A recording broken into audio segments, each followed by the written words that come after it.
What is going on, guys? Welcome to Greggles TV Daily Rewind. This is where we go back a week and go through all of the tech news so that you don't have to and make it easy for you. You can probably hear my son. We'll keep it loose this time. Anyways, guys, great week of news. So we had stuff on already Black Friday stuff coming out for Samsung and other devices as well. There was information on a Samsung Galaxy 10th anniversary package and AirPod Pros. If you like AirPod Pros, my favorite wireless buds right now. It's going crazy. And so much more, guys. So everything's, oh no. So enjoy the video and I'll see you in the next one. Let's get into the tech news. First story of the day is if you love Samsung Galaxy Buds, it looks like Samsung is working on the successor, AKA Galaxy Bud 2s, and they'll probably come out, because we don't know an exact release date, but it looks like they'll probably end up coming out on the release of the Galaxy S11, which will be about March of 2020. And we know a little bit of information about them thus far. So first of all is colors. Colors are gonna end up being black, white, blue, and pink. And obviously all this information could change, but as of right now, those are the colors that could be coming in. Also, it is currently with 8 gigabytes of internal storage.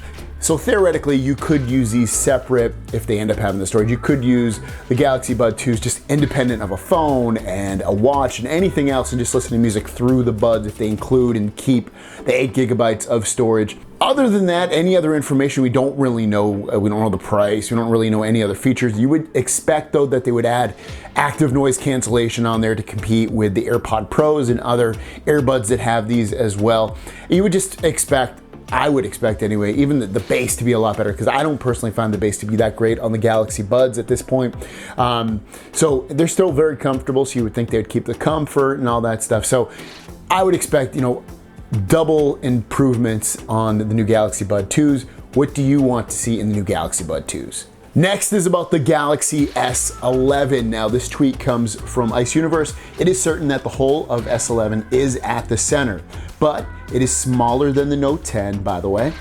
The upcoming Vivo S5 will be the smallest whole phone in 2019, only 3 millimeters, which is a comparison picture with Note 10 and S10, so you can see the different sizes of the holes on these phones. But we're not done, guys. We've also got a Nice Universe tweet that says this is the Galaxy S11 rendering he made based on the leaked information. Don't take it seriously. It's just my imagination. And it looks very close to what a Note 10 would look like in terms of what you get with the hole and the overall design of it, with the small bezels at the top and the bottom. Ben Geskin, who's also a leaker, put out a tweet saying the S11 lineup based on leaks. S11e 6.4-inch display, so that's coming up from, I believe it was 5.8, so it's going to be huge. S11 6.7-inch, which would match almost the same size as the Note 10, and the S11 Plus with the 6.9-inch display. So the S11 and S11 Plus are very close in size, but with huge displays overall. Again, you see that the camera hole at the top and the middle, very small bezels, and that's pretty much all we see at this point. We don't know for sure if this is gonna have the S Pen like it's been rumored to have, at least the larger version, to overtake the Note and have the Note now be the Fold. But anyways, this is what we're looking at for March 2020 with the S11 lineup. Let's get into the tech news. First story of the day is Disney Plus has officially launched. Disney Plus, if you didn't know, is going to be competing against Netflix and any other streaming offering in the world right now. So if you're into Disney stuff, the content, have it be movies, TV shows, original content, you're definitely going to want to sign up. And it's reasonably priced too. It's like $6.99 a month or $69 for the whole single year. Supposed to launch today, actually launched last night. I was actually watching a couple things on there, and loads up very fast. The videos look crisp and really high quality. They did a good job on here. It's easy to use this app. You've got home search. You can download movies as well and TV shows. The Simpsons are on here because they own like Fox content. They own all kinds of stuff that you either knew or didn't know. Disney, Pixar, Marvel, Star Wars, National Geographics, just to name a few of the stuff they own there. And again, if you want to sign up, it's ready right now. Just search Disney Plus and you'll be good to go with that. Actually, I'll link it down below if you want to do that. Next up, Google Stadia. So it's going to officially launch on November 19th, and it's going to be their new game streaming service where you'll be able to stream games in up to 4K 60 frames per second, depending upon your internet connection, from like a phone or from a Google Pixelbook. There's all kinds of devices you can do it from that you really wouldn't be able to play these type of games previously in the past from. Well, you might want to know what the game lineups are going to be, and they're going to launch with 12 games. Those are Assassin's Creed Odyssey, Destiny 2 The Collection, GYLT, Just Dance 2020, I guess that is, Mortal Kombat 11, Red Dead Redemption 2, which is an awesome game, Thumper, Tomb Raider Definitive Edition, Rise of the Tomb Raider, Shadow of the Tomb Raider Definitive Edition, and Samurai Showdown. And the last story of the day, as you know, the Galaxy S11 is right around the corner, being released in March of sometime. And then also the Snapdragon 865 is also going to be launching very, very soon as well, maybe even before the Galaxy S11 does, maybe like the end of this year, early next year, that it will be launched. And speaking of what it's going to come with it, if you end up, or at least the capabilities of the Snapdragon 865, it's going to be mostly for the improvement of delivering better 5G modem capacity and performance previously than what 5G modems have been able to do. Also, a more powerful graphics chip will be in there, and also better video encoding. It's supposed to be able to handle video up to 8K. Now, it doesn't mean necessarily that you're going to be able to shoot video on your phone in the back and the front cameras up to 8K. I highly doubt that. But it would probably be able to handle it at the very least. Let's get into the tech news. First story of the day is Apple announced 2 new MacBook Pros. They've changed it ever so slightly. They're now 16-inch versions of the former 15.4-inch laptops. And the prices on these are going to be $21.99 and $25.99. These are the base versions, which for the most part have very good specs. What they usually lack on is RAM and storage, and it starts off at 16 gigs, and also the storage 512 gigabytes and 1 terabyte. So very impressed with at least the storage amounts. They are a 16-inch display with a resolution of 3072 by 1920 with 500 nits of brightness. They have the touch bar, and they'll be available, it looks like, by November 15th at the earliest.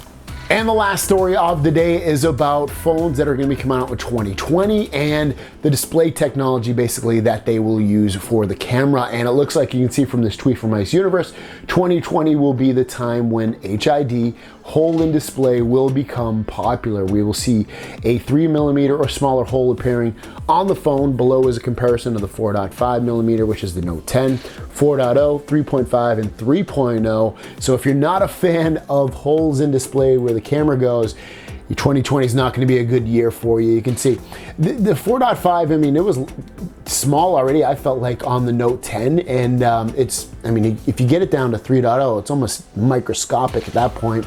And this doesn't really bother me that much, the look of the hole in the display. I'm used to it. It doesn't get in the way. Now, if it should be in the top left or middle or top right, that's another discussion. I can see people probably wanting it in the top right or top left, just so it's kind of out of the way of the middle of the display. Let's get into the tech news. First story of the day is about the iPad Pro. Now, the last iPad Pro was released in 2018, towards the end of 2018, and now we're in 2019, and there still has not been a new iPad Pro, and there won't be an iPad Pro released in 2019. They're going to skip 2019 and wait till it looks like 2020, per report from Ming-Chi Kuo. He says iPad Pro with rare 3D sensing is on track to launch in the first half of 2020. Now, Apple is due to have an event in March of 2020, so that's probably when you'll see the launch of the new iPad Pros. And then as for that 3D sensing that they're talking about, it's gonna be able to put like 3D images and maps and things inside of, from the camera, I guess, and show it on the screen. Kind of confused by it. I don't know if it's gonna be for like when you wanna see how a couch looks, or in a room, or how a person would look in a room, or a whole group of things in the room. We'll have to wait and see exactly what they do with it. And they already have technology like this, but I guess it's going to be something a little bit more advanced. And the last story of the day is Motorola officially announced their new foldable Razr phone. The pre-order starts on December 26th. It's gonna be released on January 9th. The price is $1,500. It's exclusive to Verizon only, I guess, for the life of this device here in the US. As for specs, Android 9 Pie, the screen when it's at its main screen is 6.2 inch. It's a foldable OLED display. It's a 1080p plus display. The external display is 2.7 inches with 600 by 800 resolution. Qualcomm 710 processor, so not the latest and greatest processor. We kind of already knew this if you've been watching the show for a while. Specs aren't going to be monstrous. Storage, 128 gigs of storage, 6 gigabytes of RAM, 2510 milliamp battery with 15 watt fast charging. Rear camera 16 megapixel, front camera 5 megapixels, so it looks like only one camera on each side. The connectivity, 802.11ac, Bluetooth 5, NFC, USB 3.0, USB-C charger. Fingerprint reader, so that's almost old school at this point. Bottom speaker, so it looks like there's only one speaker. Splash proof, water resistant nano coating. Comes in Noir Black, and as you can see from some of these photos, what it's going to look like. I don't know, it's interesting, but are people actually gonna buy this? It looks gimmicky to me. I would be highly doubtful, especially with the specs, that someone's gonna actually buy that. Let's get into the tech news. First story of the day is if you have the Apple AirPod Pros, there is a new software firmware update out for these right now. Now, in order to check to see if you've maybe already gotten this update, what you would do is you can actually only update this on an iOS device such as a iPad or an iPhone, unfortunately. So if you're like me and you got these for Android, again, you will have to hook these up to an iPad or Android. And after that though, if you want to check to see if you got the update already, what you do is go into your iPhone or iPad, go into the settings, tap General, tap About, scroll down to AirPods Pro and tap it, and the firmware number is listed under firmware version. And if you have the newest update, it should say 2B as in boy 588. Otherwise, it'll say 2B as in boy 584, meaning you don't have the newest update. Now, you might want to wonder what's actually happening with this update. We don't exactly know because they don't release the notes on this, and also you can't force the update. Apple just has to give it to you. Kind of annoying, but regardless, some of the things that it might have an issue or fix with is the red exclamation mark error while the AirPods are connected in their charging case. I've seen that when it's been connected to my iOS device.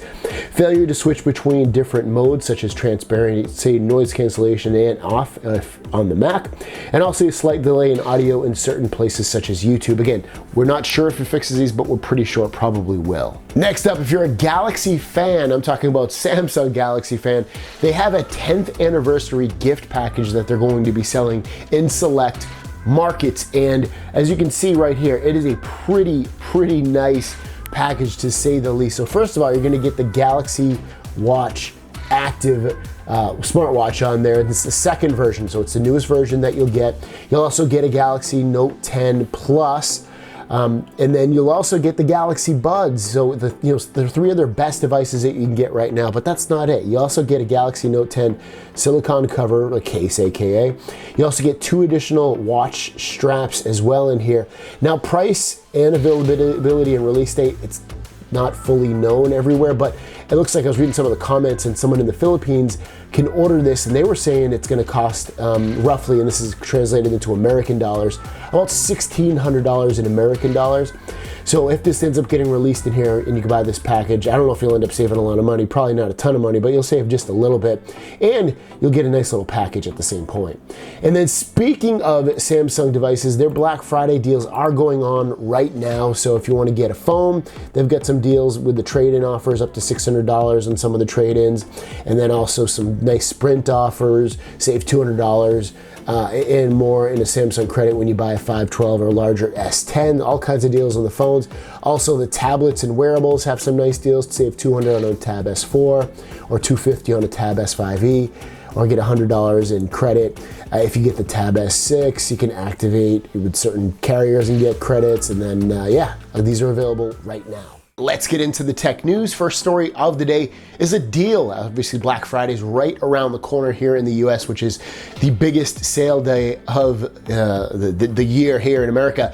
And this Apple Watch Series 4 with GPS and cellular, and it's their largest watch as well, 44 millimeters, is only $399. Now I say only $399 because regularly it's $750. This deal started yesterday, and I do not know how much longer it's going to be on sale. So you're saving $350 if you want this watch. Now remember, this watch has cellular, so you can use it independently of the phone. You can text, do iMessage, make phone calls, you can use Apple Music, you can use other apps as well, again, independently of the phone. It's linked down below if you want to take advantage of it. Next up, if you're a user of Hulu plus Live TV, so that is their on-demand plus their live TV service, the price is going up on December 18th to $54.99. That's a $10 increase, and they put out this little press release saying, obviously the first paragraph is a bunch of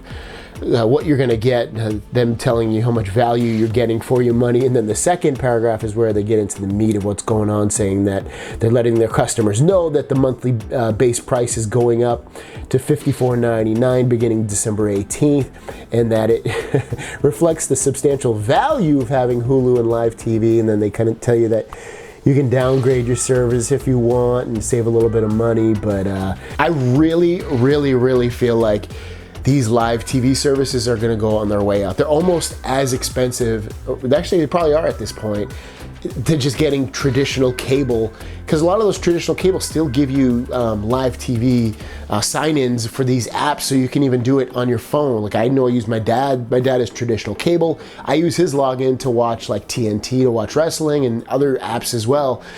So I really feel like we're going to go to this eventually, and it's kind of already there in a lot of ways, but I really think we're going to go to this model where I only want HGTV. I'm just going to sign up for that, and I only have to pay whatever, $5 or $3 or whatever they end up charging, rather than paying, $50, $60, $70 for all these channels. I only watch like 5 or 10 of them, which has been the case for a long time. I don't think a lot of people want every single channel and want to pay this big premium. They want the value of just getting the channels that they watch, and that's it.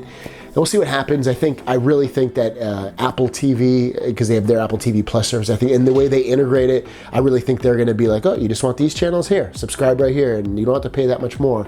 Same, I think Amazon will do the same thing, and I think Google will as well. And then I think we'll be done with all these other live streaming services we have to pay a ton. And the last story of the day is that the Galaxy Fold 2, which is not officially out now, probably might not even be the official name, they're already showing the support pages on the official Samsung website. Now, this is in South Africa.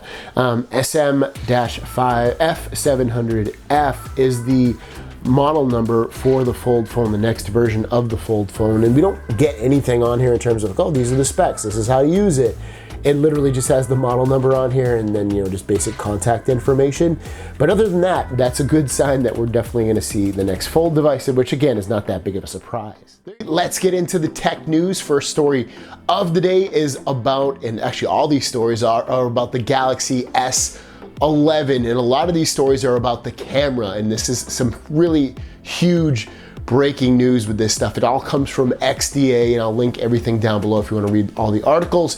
But let's get into it. You can see the first headline right here. Samsung camera app hints at 8K video recording, 20:9 aspect ratio, and 108 megapixel photos possibly for the Galaxy S11. Now, 8K video recording is crazy. Think about, we do have 4K 60 currently on these phones, but this is 8K. These file sizes are going to be humongous already.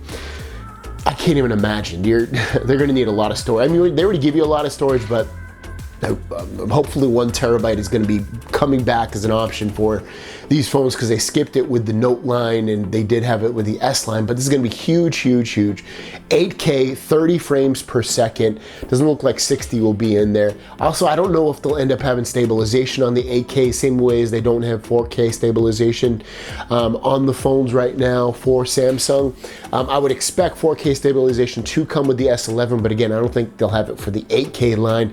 Also, 108 megapixels for the photo. We've heard that rumor before. Nothing new with that. Huge file sizes as well, and really photos that you'll be able to zoom into and get a lot of detail without it going into any kind of pixelization. And then also the 20:9 aspect ratio. What that means is that the phones will be even slightly longer, but just as wide as they are for the Gaaxy line of phones. So just huge news with that. And again, we're not done with this information. We get even more information on the cameras. The other article they put up says Samsung camera hints at new director's view mode, nighttime hyperlapse, single take photo, and more. So let's break down some of these features. First off, let's talk about the director's view mode, which basically allows you to lock onto a subject in the view, and you can, I guess, select who's going to be close up in that video that you're shooting, along with the ability to, you'll end up seeing the 3 cameras that are shooting video at the same time on the screen, and you'll be able to easily switch between them. I don't know if you possibly will be able to record from all 3 cameras at the same time natively in the camera app. We'll see how they end up doing this and how well it works. Also, night hyperlapse is just what it sounds like. Those hyperlapse videos where it records for, you know, I don't know, a minute, and it captures about 10 seconds of video, but it goes really quickly. You'll be able to do that at nighttime, it sounds like, so that's gonna be a nice little feature. Single take photo is gonna be, it's kind of a little bit weird, but I guess it allows you to start, you know, shooting the scene, and it captures the scene in a series of photos and videos, and it tells you to pan your phone around for about 15 seconds, and it gives you photos and videos of the scene, and it gives you, you know, are you doing a good job, great work, stuff like that as you do it, to let you know that everything's going well with what you're doing. Vertical panoramas, so you remember panoramas usually go left to right, so you can capture a huge scene and then it, you know, puts it all together as one photo. Now you're gonna be able to do that vertically. And then also custom filter, so it's gonna, if you took a photo of something, it will actually, without a filter on it, it will actually, if you like the way the colors look, the saturation and exposure and all that stuff, the brightness, you can actually create a filter from that so that you can have your photos look like that as other photos as well. So a lot of new things coming for the photo side of the Gaaxy S11 phone.